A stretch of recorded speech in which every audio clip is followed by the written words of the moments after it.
the UnitedSt.MaartenParty. This morning I want to welcome the member of parliament, and he's also the leader of the USP party, Mr. Frans Richardson, to the studios. Mr. Richardson, Pleasant MP Richardson, I should say, pleasant good morning and welcome. Thank you. Good morning, Lady Grace. Good morning, radio listeners, and thank you for having me here in the Breakfast Club again this morning. Yeah, right? It's been a while. Well, it has been, and it's I'm very much happy to be back here again to inform the public what has been taking place over the last few months, Right. and where we're heading as USP. Okay. You're heading in the direction of acquiring a lot of candidates, I must say. You're moving ahead full speed. Well, definitely, Lady Grace. I think when you see what is happening with the USP party this time around, it shows that the confidence and the leadership of this party, that person who wants to be part of a team that reflects itself and behaves as a family. And when we show the true leadership within an organization like the USP to the public of St. Maarten, it shows that we are moving in the right direction that this country has for a long time was lacking. I believe that never give up in your fight as a leader of this country, to continue fighting for the people. It takes time, and when you continue to show the people and give them the inspiration to be part of a team that continue to want to make St. Maarten a better place, not only by leading, but allowing others to participate in decision making. Right. I think that is the key. What makes a great leader, involving everyone to be part of the decision making. I think that is what USP have always been about, and we want to make sure that that continue to be the focus. This is your second election.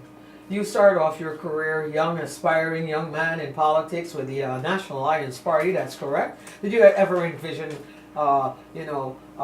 heading your very own party? Well, no. To be honest with you, when I joined the National Alliance, I joined the National Alliance on the cause of making some serious changes where businesses is concerned, as young St. Martiners, to be able to continue to fight and have the opportunity to be able to survive in business in this country.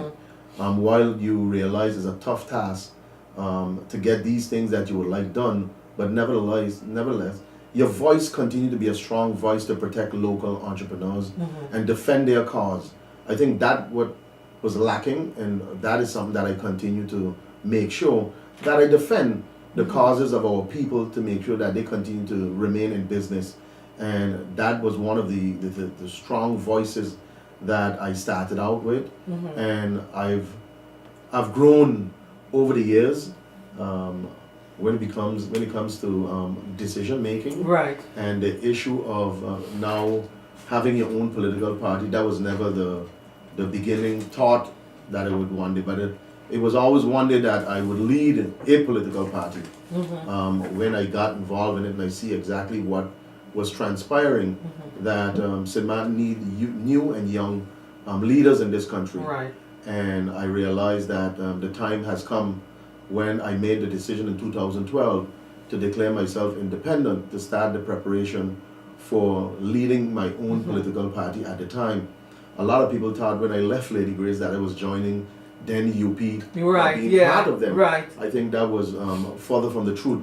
I Okay. think if most people know me, they will know that Frans Richardson is a person who leads and does not follow. Not follow, right? And Okay. I think that is the difference between my person and a number of others. And I'm a sort of a risk taker. Okay. I took a huge risk where business is concerned when we built the movies down in Simsame, the Sunset Right. Theaters at that time. Me and my partners, we took that huge risk, millions of dollars. I was a young, in my early 30s, that we borrowed that significant amount of money at that time to build that building and the investment, and that's a huge risk. Right. So I right. believe that that is something that continue to follow me, and I believe that that is what I wanted to make sure give to the people of St. Maarten, a true young leader that this country could rest assured that the people of St. Maarten has the opportunity to see not only those who have been there for a long time, but see new young dynamic young individuals Right, right. coming out and want to be a leader in this country. Exactly. And You're I think- giving them that opportunity. Yes, and that is one of the things that I want to encourage more young St. Martiners, that don't be afraid, don't be scared. It is a challenge, but you must surround yourself with good people, young professionals who will help you and guide you. You can't do it alone. Right. It takes okay. a whole entire team to work together with you to get the job done. All right. Now, for the first time, when you came up with your political party, what are the challenges that you faced then, and that, well, you're saying the second time around? Well, the challenges you face at that time is to convince people to join you, to see your vision, that what the possibilities are. I think that is always the challenge for any political party, that, and especially a young leader, to convince people to be part of a movement that they can see themselves in. And I think that was one of the issues that we had faced as a young political party, but nevertheless, I believe that we have proven a lot of those pundits wrong, especially those who was making statements that we was not even going to get one seat. Right, Today yeah. when we look and we see that even those today now are considering USP as one of the major political parties out there today. So I am very much happy to see that where we have started and where we have come today, Lady Grace, that I'm very happy. Correct, right. And when you see the people who wants to be part of this team, it brings joy to my person, and I show to the board of USP that it's no longer that people wants to represent themselves. They want to represent this country, and people still has a lot to give, and they realize that the USP party is a family. It's not about asking people to come on a list and then avoiding them from taking part in decision making. Absolutely not. USP believes that everyone has a role to play Right, okay. in this political arena, and we will continue to allow others who make sure and understand the philosophy of the party first, and to understand that you are not just a member of the party, you are a decision maker. What are the You qualities voice. you're looking for in a candidate? When you look at the candidates, first of all, you need to look what background are they? What are they bringing? What are their message? How are they going to deliver the message of USP? How are we going to mesh your message that you want to bring and the party's philosophy? How is that going to work and gel together?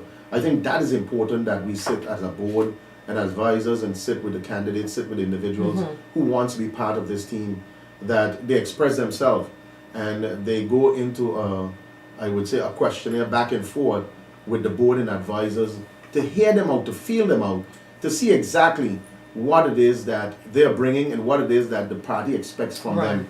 I think that is what we are doing here more than ever than we did it when we first started, because now we have evolved to understand what it is we are looking for within candidates, or not only candidates, but also advisors who are advising the party. Right. What are their role, what it is they're looking for, and what are their contributions. I think that is exactly what has evolved over the last 2 years with USP, that I'm very much happy that we are seeing a number of candidates who want to contribute in their way, but also making sure that they carry the platform, the message of the party. Are you somewhat concerned, because you have some candidates that you've just newly introduced to the party, are you somewhat concerned about their legal issues, and what kind of effect would that have on the party? Well, of course, Lady Grace, you're always concerned on issues that has a legal ramification. But nevertheless, we was very much informed of what is transpiring. Yes, there is issues that my person and the political party have to be aware of. But at the end of the day, Lady Grace, we have a judicial system that has their job to do, and we have our job to do. And we evaluate those things and look at it. What can we do as a party with the individuals that is coming on the list? What is their issues that is affecting them? And when you take a look and you look at the issues that is affecting the individuals that we are talking about, one, you're talking about one of the members, you're talking about a tax issue. Now, all of us has tax problems, Lady Grace, that no one is perfect in this world. As a businessman, you have to deal with these issues where that's concerned. Secondly, there's an issue of vote buying. Now, one will have to prove this issue of vote buying, Right. because it takes two to be able to come with an issue of vote buying, and different type of scenarios. But what is sad is that when they can't prove vote buying, then they create this image of a criminal organization in order to embarrass you. And I think that is a sad part about our system that we have today, that we have to be very careful that you want to try someone for vote buying, and then you start talking about being part of a criminal organization because it's more than one person where that's concerned. So that, like I told everyone, the USP is not a judge and jury and a prosecutor. We evaluate individuals based on what their merits are, what they're bringing. And that is what we look at. Other individuals, we look at it, there's nothing significant. My colleague MP Romain Lavelle, he's one of those who has an issue coming up.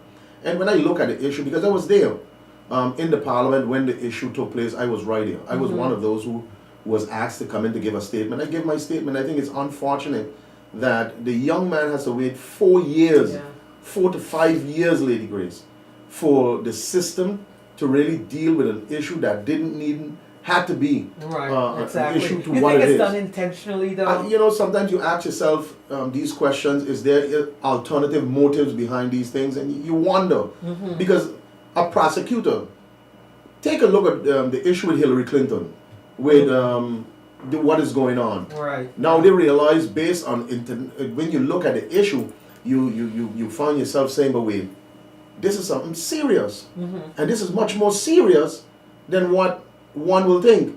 And then the Attorney General comes out and say, "Listen, it will be hard to prosecute someone in a case like this," case like that. and they left it alone. Here now we are talking about an issue of someone making accusation against another member about a gun issue, but yet we are going to the fullest to spend tremendous amount of money on an issue like this that has no wind to it, has no where the real candidate base to actually it. put in for a renewal of Exactly. his license. When you follow the trend, you need to say, listen, the system needs to stop spending the taxpayers' money, stop wasting money on wasteful spending. There are serious issues. There are cases of individuals to this day we can't solve of issues of rape and all of these things that is going on in our society. But we find time to spend a lot of money to go after former politicians because we want to embarrass a man, embarrass the system.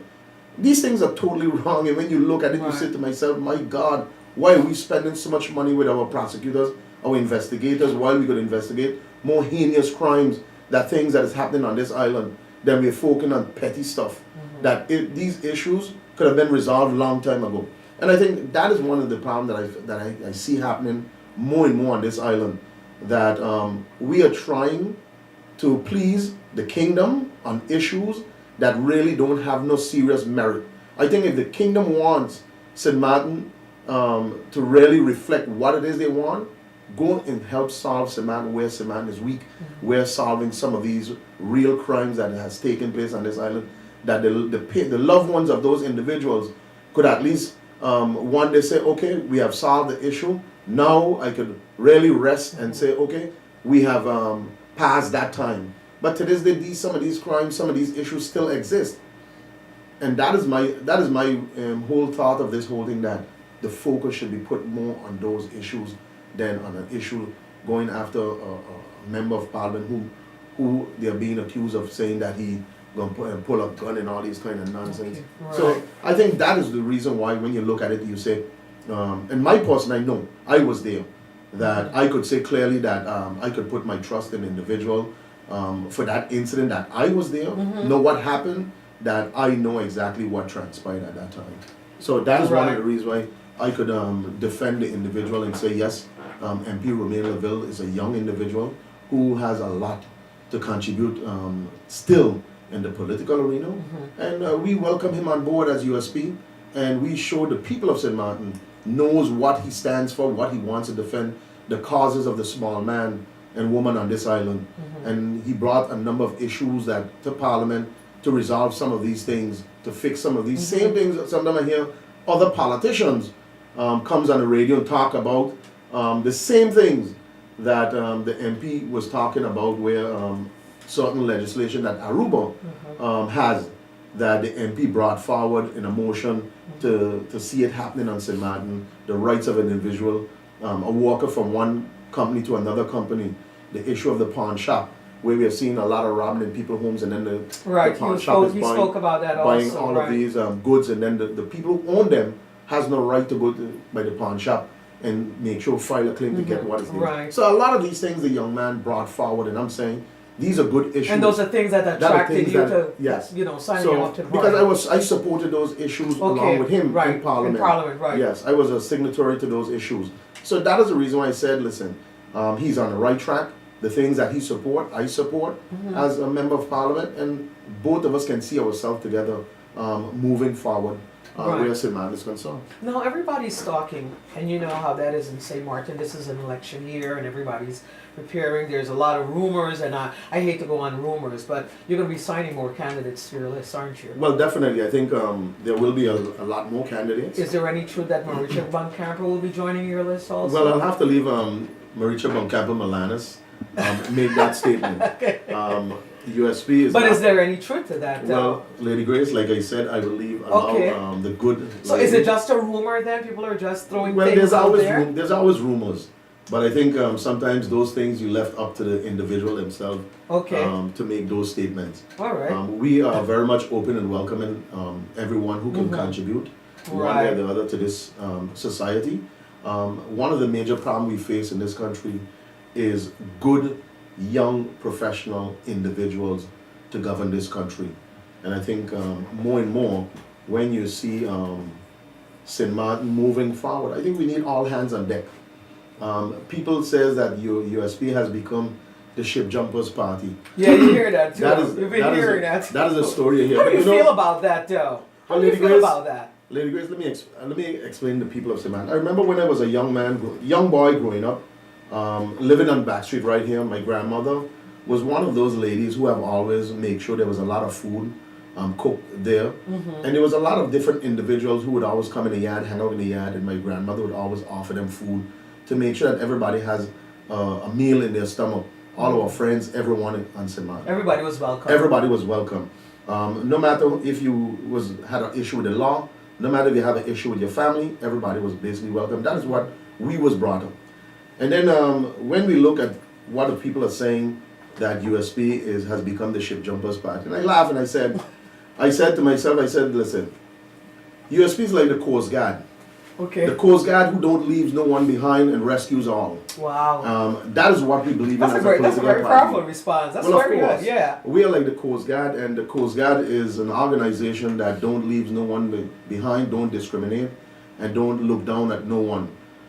That is how we believe that the USP party is a political party. Looks at your the rights. lifeguard. Well, not a lifeguard per se, for lifeguard to save one life, but to make sure that everyone gets an opportunity to be, let's say, So sort of in like society. giving second chances. Well, of course, and I think that is what I believe that USP will continue to portray as a political party.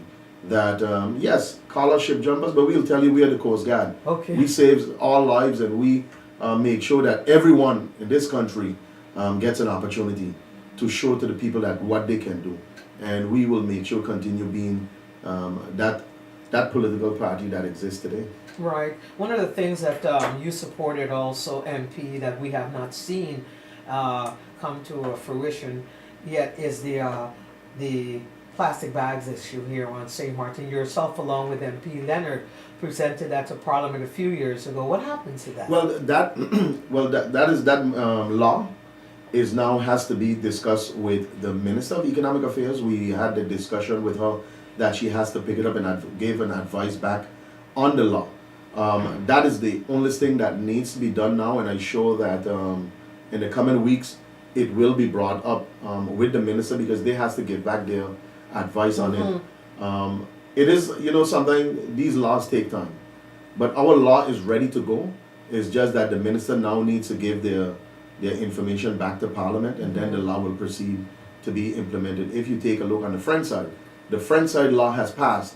They're going to implement their law, if I'm not mistaken, in 2017 is when it's going into effect, because you need to give the community time to adjust to the law. So we also would also propose that we also, once the law, we would hope before this term ends of Parliament that the law is promulgated in Parliament, passed, and then we will implement it within 6 months to a year time. But the law is almost ready to be passed, so I'm very much happy. At least one could say, yeah, it's just a law, but it is a law. That is important because it has a lot to do with our environment where we are using plastic bags, and plastic bag Definitely destroys right. the environment, destroys and kills turtles, kills our natural resources, the type of plastic bag that we use today. Right. And I must commend a number of businesses today who have now evolved in changing their method of just using the plastic bag, but they are now using different means to pack your stuff in. They're going back to the brown plastic bag. They're going back to selling certain bags that you could reusable bags, which is being done now in St. Martin. So I'm very much happy that when we started that discussion, other businesses logged onto it, and they have started to do it themselves without the law, where that's concerned. Yeah, because Cake House is one of those supermarkets who actually was the initiator of introducing the brown paper bags that people are using, and some people, I have a whole bunch of my own shopping bags, you know, in my car. Sometimes I still make sure I get 1 or 2 plastic bags for using to collect my garbage when I'm in the kitchen. Definitely, I know that that is an essential part of it, that people use it because. There is a type of plastic bag that is biodegradable that we can use. That there was a discussion, maybe we should also allow those to be implemented into But society. you know, New York, as a matter of fact, I think sometime this year are also going to do away with using plastic bags too. Well, it is a trend that all countries are following suit. Right. I was very much impressed even with the France. France has passed the legislation, so France and man also now will fall in line with that in 2017 where that's concerned, because we looked at their law while our law was already being looked at. So what happened was the Raad van Advies also sent back their findings that we need to also look at other countries to see what their reasoning is, why did they use it, and how did they implement theirs. So we looked at the French method, what they used, and then we put that in also into the reasoning for our coming with the legislation for them. Right. While we were on the topic of the environment, you attended a meeting with Mr. Richard Branson. What actually did you all discuss in that meeting? Well, Lady Grace, I'm very much happy to have met Sir Richard Branson. Correct. I think anyone who meets this individual, it should be one of those things on your bucket list that one would say that you have read. Mr. Virgin Records himself. You have met an individual who is a pioneer in different areas of business. I was very much happy, but you saw someone who was humble. No matter how much riches they have, the individual dressed like a normal person. You would smile and see the individual and how casual he carried himself, and how jokingly open the individual is to keep a conversation going in a boardroom. But he brings a wealth of knowledge, though. What he brings to the table is unbelievable. Right. And the discussion was about his new brand that is coming out, Virgin Cruises. Okay. Sir Richard Branson was here also with the issue with the Shark Week. Correct. And then the Harbour piggyback on it to invite him with a presentation of moving forward with inviting Virgin Cruises to St. Martin and what St. Martin is going to offer.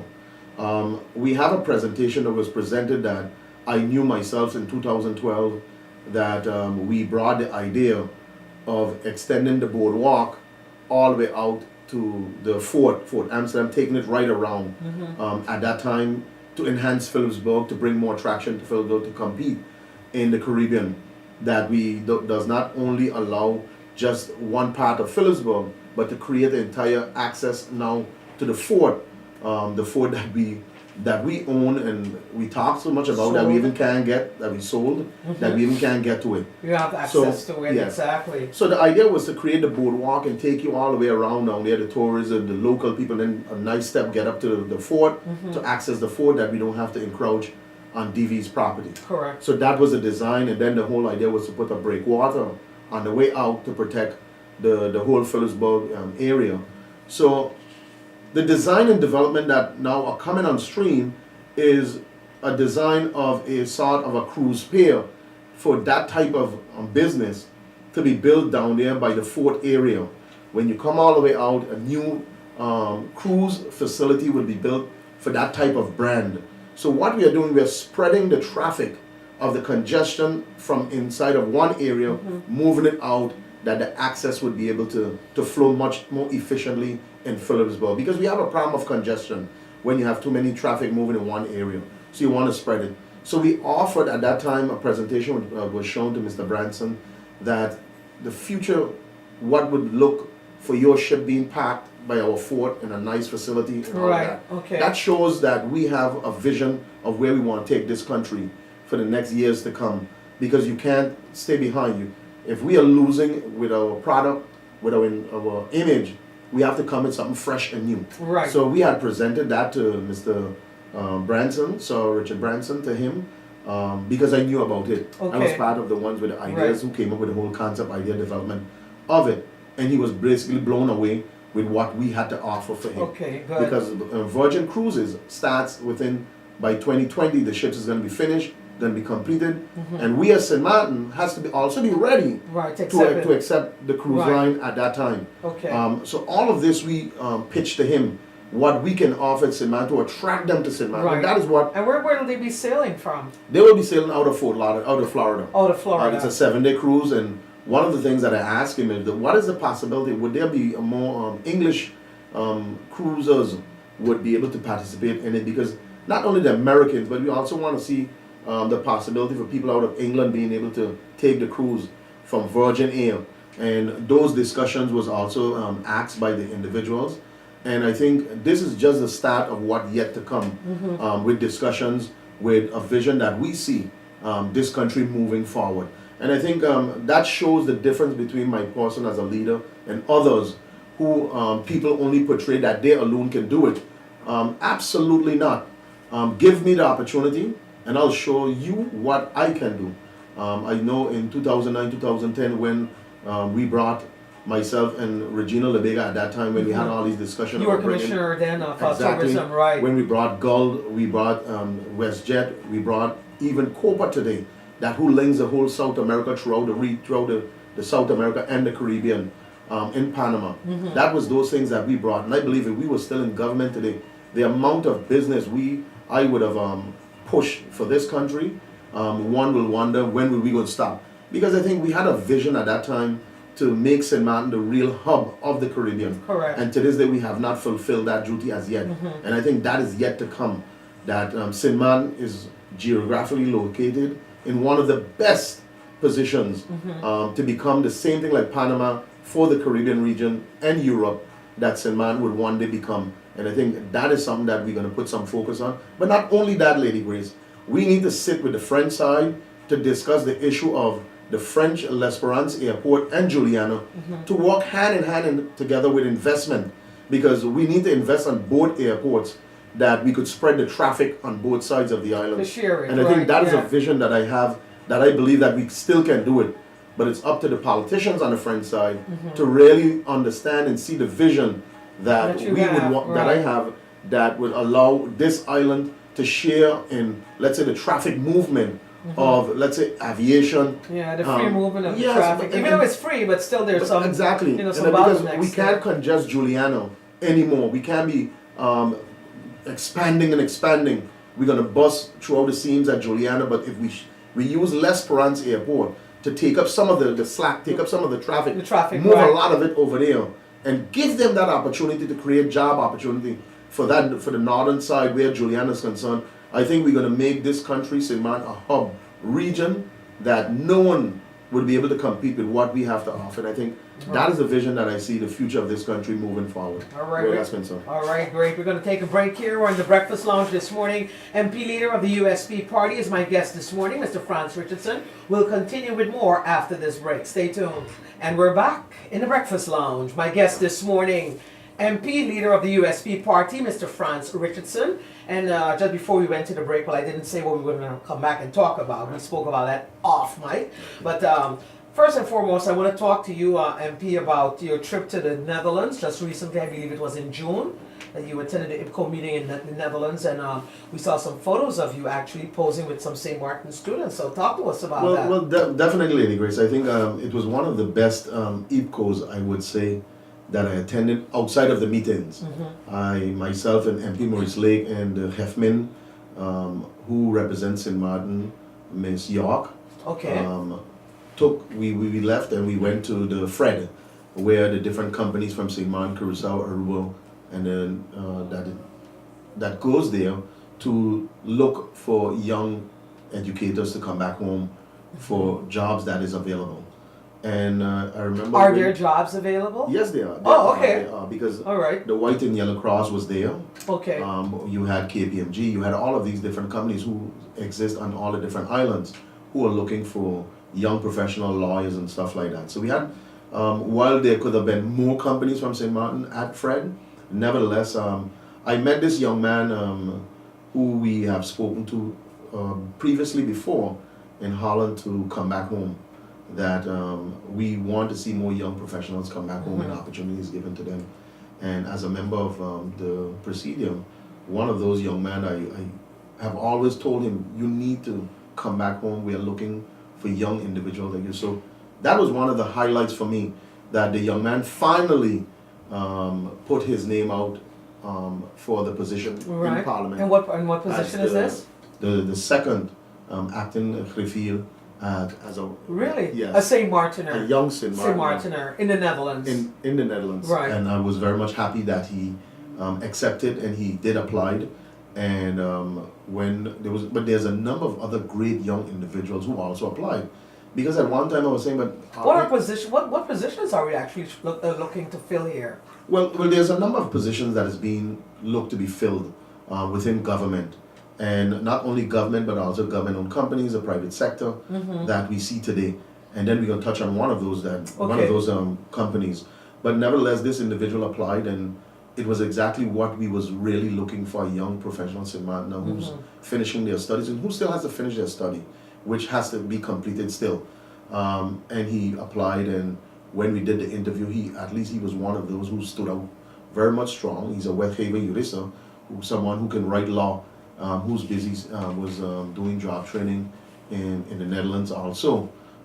We was very much happy that he was selected, this young individual, and we look forward in working with him and allowing him to finish some of his studies, finish what needs to be done in order to bring him back home. And also we offered him the possibility to work for 2 years in the Netherlands, to gain more experience, to work, and then after come back home. That is what you need to do where planning is concerned. Okay. And I believe that we have done as a parliament.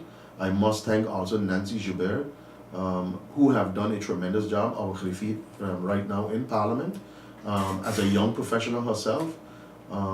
It shows that parliament is now moving forward because we have a balance of young and older persons involved who helps in parliament where that's concerned. Nevertheless, that was one of the highlights for me in Holland, that the young individual applied, and that brought joy to me of the reason going to Holland at that time. Okay. Even though while you have these discussions going on the same matters in the ECO, every year you're discussing the same issue, and sometimes you wonder what sense it makes with the ECO if you're not going anywhere, and then you get certain politicians just want to grandstand and make themselves feel as if they was the face and the voice of ECO for the wrong reasons. The Bosman, the Van Draak, and they just want to be heard and known. And that is not what I believe. I believe that you sit together, you dialogue, come up with solutions, ideas to fix some of the problems that bigger countries can help the smaller countries where that's concerned. And that is my frustration, that these things taking too long, and the things that they want to put their teeth in hands in is in your finance and your justice system. And not one day that they have agreed, let's say the issue of the students who want to study outside of the Netherlands, that scholarships will be available for them to study closer in the region. They absolutely want nothing to do with that. And these are things that makes me frustrated with them, that is not their major concern for them, while it is a concern for us, that gives our young students the opportunity to study within the region. And I think that is But we want to send our students away and then have them come back home to serve the country. Well, of course, but it also gives them the opportunity that once we send our students within the region here, for sure they're going to want to come back to St. Martin. But if you send all our students to Holland, and when Holland has more job opportunities for all of these, better pay, too. better pay, they're not going to come back. They're not coming back to St. Martin, and that is the problem that we face, competing where that's concerned, to offer them a better way of life with opportunities to come back home. Those who come back is because those who wants to come back, who want to be back home to St. Martin, that they know that they're coming back home. But when you got young professionals, the bright ones, that the big law firms, the big companies, the big government department offer them better opportunity to remain in Holland, exactly. we can't compete. Yeah. I think that is the problem that we face as St. Maarten. So if we allow our students to study within the region, for sure within the region St. Maarten could compete, where job opportunities and a better pay, a better way of life for sure within the region, and that is how we looked at the possibility of allowing them to study within the region. For the upcoming elections, Mr. MP Richardson, for the upcoming elections, MP Richardson, you plan to remove the bureaucracy that it takes to have projects moving, and to also put in place a simplified tax system when you're elected in the upcoming parliamentary elections. Want to elaborate a little bit more on that? Definitely, Lady Grace. I think the bureaucracy and having projects done is becoming more cumbersome in this country. The time that it takes to prepare a project, sometimes these projects takes almost 2-3 years to become a reality. When you see the bureaucracy that put in place, the checks and balances for one project to move from one point to the next point, you ask yourself, why do we need to put this country in such a position like that? And you realize the people of St. Maarten gets more frustrated with the politicians, thinking that the politicians not doing anything, and they call it the checks and balances. St. Maarten has more checks and balances than even the banks and anywhere else within the bureaucracy of government, because every department has to give an advice on a project. Every department has to see the project before it go anywhere. Every department has to deal with so many different things. So it passed through so many hands before it gets to where it's supposed to eventually land. That is the frustration that I saw. And sometimes it never reaches there. Exactly, and it takes so long for that project dossier to come back, even to the Council of Ministers. And when it reaches the Council of Ministers, and now it has to go to the governor to be signed off. And that too has to probably take a week before the governor finally signs off, and it's his advisors advising, and before he signed off. And I'm saying, what does the governor has to do? Sign off on anything that the people of St. Maarten elected the official. Exactly. So all of these checks and balances, bypass all that. well, not bypass it, but all of it, but we need to simplify it. Okay. You have to simplify these things as much as possible, that the people of St. Maarten can see that things are happening. When you need a school built, when you need the development of your infrastructure built, the time that it takes to do these things, Grace, sometimes the people of St. Maarten get frustrated, and the politicians are the one who takes the blame, the brunt of it. And I think that is the issue that that I'm talking about, the bureaucracy within government that we are seeing today. The red tape. Yes, and that is something that we believe that we need to fix. On the issue of the taxes, we talked about this thing for too long, the simplification of the tax system that we have. We have a tax system that is outdated from, how would I say, from the 40s that we have here, that to this day we have not evolved within the region that we are in. Our tax structure puts us in a bad position to compete within the region, to attract business to this country. What it does, the bureaucracy in our tax system that doesn't allow attraction of investors to invest in their country, also doesn't allow for small mom and pop entrepreneurs to survive in a society like this based on the tax structure that we have. One, we have the highest profit tax within the region, the highest, Lady Grace. Wow. We even almost higher like America. How are we going to compete to attract investors here? Antigua has eliminated profit tax, that you don't have to pay profit tax in Antigua. Right. So that is one of our biggest competitors right now within the region. So also the issue of allowing businesses to be able to do business in a way that allows them to grow. Lady Grace, when you look at our tax system, the turnover tax, and these other taxes, these compliance taxes. Also, we have taxes that sits on the book, but it's not being, let's say, executed, but it's there.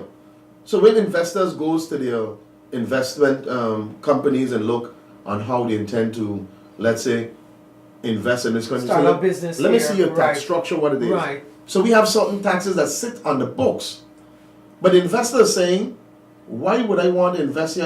And when I look on your tax structure, these things still sit there that one day you could all of a sudden just come now and say, listen, we're going to implement land tax, we're going to implement all these different type of taxes on the investor.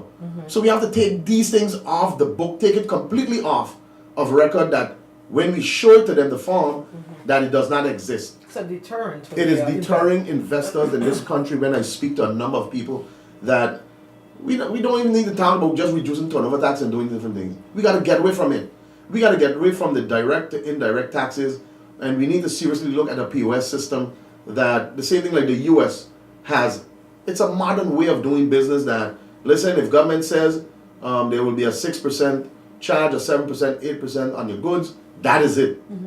It's up to the consumer to decide to buy. Right. If they want to pay for it, yes or no. But here now we have an evolving, rolling turnover tax that it starts from by the wholesalers, the retailers, and keep going down the line. So it keep revolving. By the time you reach by the retailer, it's almost 15% on the turnover tax. So you don't spend over 3 times. So the price becomes 3 times more on the turnover tax. So it becomes more expensive, and that is where government is generating a tremendous of revenue. Government don't want to seriously reconsider that, but we have to, because we are killing business. We are not competitive anymore, and it makes a man very expensive. And I think once we could come up with a whole plan of how we intend to do it, because I introduced a number of individuals coming to Parliament making presentation on a new tax structure, and I was very pleased with Bergman Lafont, the young lawyer Lucas, who made the presentation of a more modern tax structure, allowing others to come to St. Maarten to invest and make St. Maarten their home and keep this country moving and bring investors in. So his proposal was very good that he proposed to Parliament. So we as a political party is going to use some of that now to present to the public in order for us to change our tax structure that we have. We can't go and talk about tweaking here and there what we have. Absolutely not. I think it's something we have passed that stage already. We talk enough. Now it's time to execute in action, and I think that is what we stand for and what we want to achieve where that's concerned. Quickly before I let you go, I want to touch on GB. On GB. Let me see. We have some time. Yeah, we got about a minute left, but real quickly though. Real quickly, I think it's unfortunate what is happening with GB today, that the previous management, the previous board, had put St. Maarten in such a bad position. And I blame those who was in office at that time who allowed this thing to continue to tailspin, court case after court case. And today the people of St. Maarten are the ones who have to suffer with the bad management of the supervisory board at that time. That we did not put focus on maintenance of our equipment, put focus on making sure that we bring in new generator, put focus on renewable energy, put focus on we going into a new direction to protect our environment. All of these things should have been done 10 years ago, but never got off the ground running. And we believe as USP that we will make sure that that direction, that change come and move forward as quickly as possible. The generator has been ordered? Well, I would hope that the generator is ordered, but not only the generator, we need to go to renewable energy, solar panels on all our school, all in government buildings, and allow those things to be the norm of the day. When you look at the northern side, that is what you see already happening. But on this side of the island, there's limited investment that is taking place on the island, and allow people who now invest in solar energy to also sell it back to GB and get a return back on it. So all of these things we believe need to be worked on. But Lady Grace, the problem stands with lack of leadership, first and foremost, by the government at that time, and also bad board management at that time, and bad management of GB. And the workers of GB go through the suffering over and over by bad decision taking of the board, and politicians at that time who allowed this to happen. And the workers are the ones who are taking the brunt of the issue of what is GB doing, what is GB, while the workers are the ones who are willing to do the work, but it's not giving the tool to at least give a proper service, proper, let's say, electricity flow to this country. Consistency. It starts with the lack of bad management. You're happy with the current board at GB? Well, so far I am very much happy because the individuals want to see a change, and I do hope that they will now continue to work in the interest of the people of this country, where the electricity is concerned, and where management, that it's an issue that we have right now with there's a lack of management at GB, that there's two positions that is still open, that I hope within the coming weeks that we could at least put some of these individuals in the position, or apply for new persons to be put in those positions. Even though I believe there was one of them that was nominated at the time, also the young lady, Janssen. Why are we not putting her in the position? Veronica Janssen. Right. She's a young professional. Give her the opportunity, give her the tools, and leave her perform. But we are stalling, keep stalling. I'm saying to the board, absolutely not. Put the young lady in position, give her the assistance that she needs, and let's see this company moving. If we need to put another CEO because of the issue with Mr. Brooks at the time, what is happening, his illness, leaving, take care of his health, and then we move on with appointing someone else in the position that the company could have someone there at the helm running this great company that we have called GEBE, that employs all of our people on this island. All right. And I think that is what we need to seriously look at. And all right, MP, before I let you go, finally, with all that has been said about the USP party, why should people vote for this party come this September 26th? Well, first and foremost, Lady Grace, thank you for having me. And I believe that leadership counts.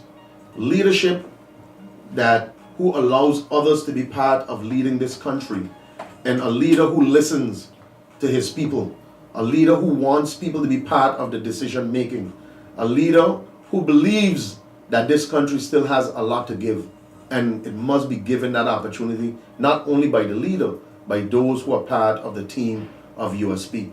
And I believe that is what USP stands for. USP is offering a new way of leading this country, a leader that allows others to participate in the decision making in this country, that we all, who call ourselves St. Martiners and who want to be part of this great country, that their contribution is well accepted. And I believe that is what USP is going to offer, and what we have offered to our people, that everyone has one way or the other a possibility to contribute to this country, and we must allow them to get that freedom of doing it, but do it in a responsible way. And that is why this leader believes that the reason why USP is where it is today is based on the leadership of my person. All right, great. Well said, MP. Leader of the USP party, my guest this morning, Mr. Frans Richardson, in the Breakfast Lounge. I want to thank you again so much for coming in, and I'll be looking forward to you because, off mic you said you were presenting a full slate for this upcoming election. Well, definitely. On Friday, we will be announcing 4 more candidates. Wow, okay. We will be presenting them to the public, so the public can rest assured that USP will be unveiling their candidates as we go along. And this Friday, at our headquarters, we will be presenting 4 new candidates to the people of St. Martin. They used to bite their tongues and hold their breaths, scared to rock the boat and make a mess. Our people sat quietly, agreed politely.